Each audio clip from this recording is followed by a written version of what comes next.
I'm Howard Phillips Lovecraft, and today's question comes to us from Adrian, who wants to know if I'm particularly upset at J.R.R. Tolkien for having stolen the idea of Shelob from my stories. Now, if I'm being completely honest, prior to this question, I hadn't been upset with the good professor, but now that it's mentioned, I suppose I felt obligated to go and see whether I ought to be. And having looked into the matter, I think the answer is still no. I mean, don't get me wrong.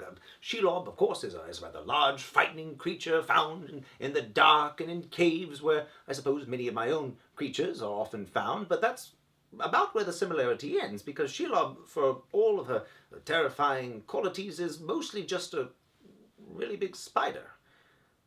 And there's nothing wrong with really big spiders. Indeed, it's rather clever how Professor Tolkien has created her name from she and lob, which is a rather archaic English word for spider. A bit of his philological roots showing through. But spiders, while they're charming and creepy in their own right, really, well, they're nobody's property. I mean, I made use of spider-like characteristics in some of my creations, and of course there are the purple bloated spiders of Lang, but other than that, I don't think my output was particularly arachnid. Now, I suppose you could make a case for Shelob's progenitor, Ungoliant, a much larger, much more archaic creature whose roots are shrouded in mystery and unknowable knowledge. That's a bit more on brand for Yog-Sothothery, but even then, Ungoliant is not much more than just a really big spider. And we're sort of back to this whole arachnid business.